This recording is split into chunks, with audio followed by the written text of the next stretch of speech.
Fink, 1905-1975, fue un filósofo alemán, discípulo directo de Edmund Husserl. Fue uno de los más brillantes continuadores y a la vez renovadores de la fenomenología. Como último asistente personal de Husserl en Friburgo, participó en la organización y redacción póstuma de sus manuscritos, pero al mismo tiempo elaboró una fenomenología propia, más radical y cósmica, que amplió los límites del método husserliano. Su pensamiento se mueve entre la fidelidad a la descripción fenomenológica y una reinterpretación metafísica del mundo y de la conciencia. En este sentido, Fink comparte con Husserl la idea central de que la conciencia es intencional, es decir, siempre conciencia de algo. Sin embargo, considera que la fenomenología trascendental de su maestro sigue estando excesivamente centrada en el yo y en el ámbito de la subjetividad. Frente a la orientación egológica de Husserl, Fink propone una fenomenología del mundo como totalidad dinámica y originaria. Según él, el mundo no es simplemente el conjunto de objetos dados a una conciencia, sino el horizonte absoluto de sentido dentro del cual toda experiencia tiene lugar. No se puede, por tanto, reducir el mundo a un correlato de la conciencia, porque es el campo originario en el que la conciencia misma se constituye. De este modo, diríamos que en sus meditaciones cartesianas, que es una obra de Husserl, pues realmente, por ejemplo, en la sexta meditación cartesiana, analiza Fink y profundiza en la idea de que la fenomenología debe pasar de una reflexión en el mundo a una reflexión sobre el mundo. La reducción fenomenológica, por tanto, no basta si solo revela el yo trascendental, según Fink. Debe conducir a una comprensión del juego entre el mundo y la conciencia, entre la facticidad y la trascendencia. Este movimiento de ida y vuelta lo denomina fenomenología cósmica, porque en realidad busca comprender al ser humano como parte de una totalidad cósmica que no es, por otra parte, simplemente objeto de conocimiento, sino fuente de aparición y misterio. En este aspecto, Fink también desarrolla la noción de juego como categoría filosófica fundamental, en obras como Oasis de Felicidad o Pensamientos para una ontología del juego. Interpreta el juego como modelo del ser del mundo, un movimiento libre, creador y automanifestante en el que el ser humano participa sin dominarlo. La existencia humana, para Fink, no es pura reflexión. Szilási, 1898-1967, fue un filósofo húngaro perteneciente a la generación de discípulos y continuadores de Edmund Husserl. Su pensamiento se enmarca dentro de la fenomenología europea de entreguerras y su contribución esencial consistió en desarrollar una interpretación rigurosa, pero también existencial y personalista del método fenomenológico. Szilási buscó mantener la fidelidad al espíritu de Husserl al tiempo que subrayó el carácter concreto, humano y vital de la experiencia fenomenológica. En su obra principal, Fenomenología y filosofía del conocimiento, de 1930, Szilási interpreta la fenomenología no solo como un método de análisis de la conciencia, sino como una actitud filosófica radical que parte de la experiencia vivida, Erlebnis. Para él, la fenomenología es ante todo una ciencia de las esencias del aparecer, pero esas esencias no son entidades abstractas, sino estructuras que se manifiestan en la vida concreta del sujeto. Frente a las interpretaciones excesivamente idealistas de Husserl, Szilási insiste en que la fenomenología debe mantener su vínculo con el mundo de la vida, Lebenswelt, con la existencia real del ser humano en su cotidianidad. De esta forma, uno de los ejes centrales de su pensamiento es la noción de actitud fenomenológica. Según Szilási, el filósofo fenomenólogo adopta una mirada que suspende las presuposiciones del mundo natural, como enseñó el propio Husserl, pero no para retirarse del mundo, sino para redescubrirlo en su sentido originario. Esta actitud fenomenológica permite acceder a los fenómenos tal como se dan, antes de toda interpretación teórica o científica.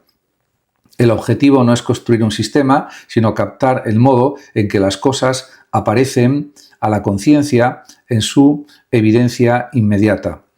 En este sentido, Szilássy concede una especial importancia a la intencionalidad, el principio husserliano según el cual toda conciencia es conciencia de algo. Sin embargo, para él, la intencionalidad no es una relación puramente cognitiva, sino también afectiva y volitiva. El sujeto no solo conoce el mundo, sino que se encuentra implicado emocionalmente en él. En este punto, Szilássy introduce un matiz existencial que aproxima su fenomenología a la de Max Scheler y, en cierto modo, a la de Heidegger. Y de esta forma, en síntesis, se puede decir que la fenomenología de Szilássy es una filosofía del aparecer desde la vida misma, un intento de comprender cómo es el mundo, los valores, etc. La ética de Max Scheler, 1874-1928, constituye uno de los sistemas morales más profundos y originales del siglo XX y una de las piedras angulares de la fenomenología de los valores. Frente al formalismo ético de Kant y al relativismo moral moderno, Scheler propone una ética material de los valores basada en la intuición emocional de lo valioso y en la jerarquía objetiva de los valores. Su pensamiento une rigor fenomenológico y una concepción espiritual del ser humano como persona capaz de amor y también de preferencia consciente. En este sentido, para Scheler, los valores no son construcciones subjetivas ni convenciones sociales, sino esencias objetivas que se dan a la conciencia en una experiencia emocional directa.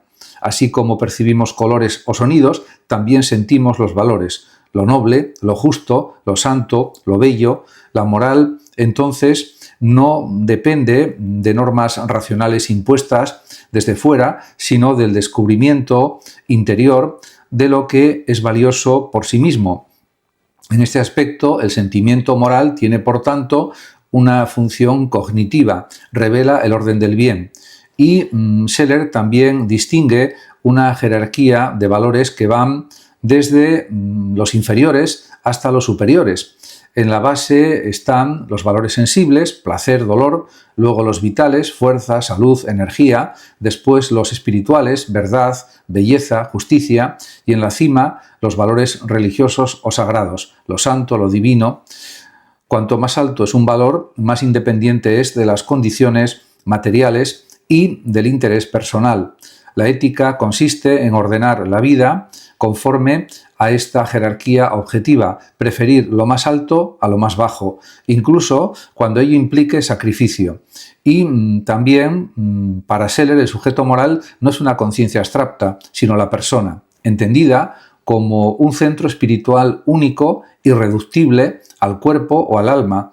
La persona es capaz de captar valores, amarlos y realizar actos intencionales libres. Para Scheler, la libertad no consiste en elegir arbitrariamente, sino en responder con fidelidad a los valores superiores.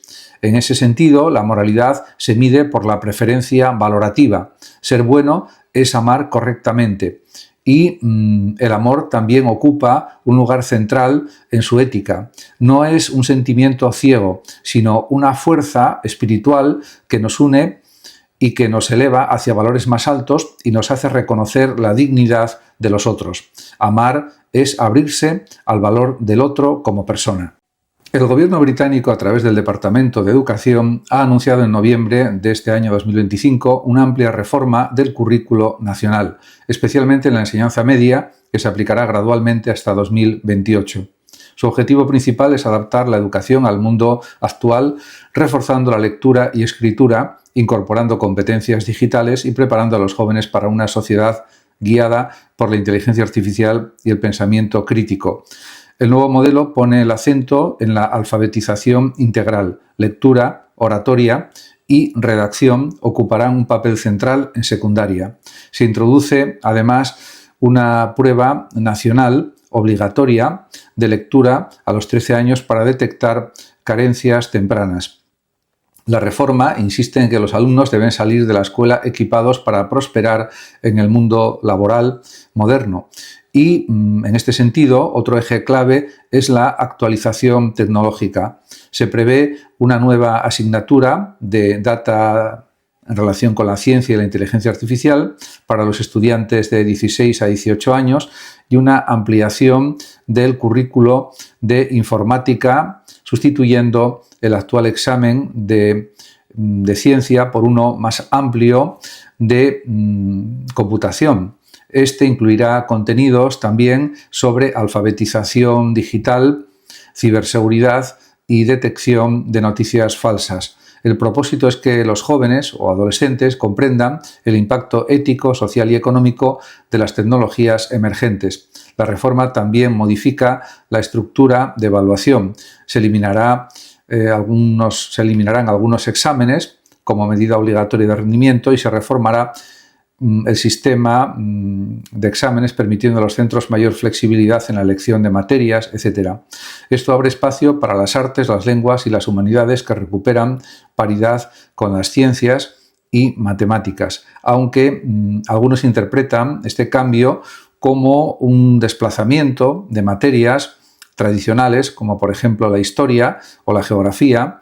El Gobierno sostiene que se trata de ofrecer una formación más equilibrada y adaptada al siglo XXI. En todo caso, hay que decir también que se introduce pues lo que podemos decir un derecho de enriquecimiento educativo que garantiza a todos los alumnos experiencias en arte, cultura, participación cívica, naturaleza y deporte.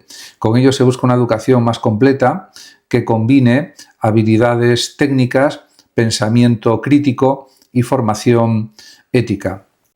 La comunidad filosófica de Michel Onfray es un libro publicado en 2006. Es una obra que propone una renovación radical del sentido de la filosofía y de su enseñanza. Onfray, fiel a su estilo provocador y hedonista, parte de una crítica al modelo académico tradicional que ha convertido la filosofía en un discurso elitista, desarraigado de la vida y reservado a especialistas. Frente a esta tendencia, reivindica una comunidad filosófica abierta, vital y emancipadora, donde pensar sea un acto compartido y existencial, no un ejercicio de erudición vacía.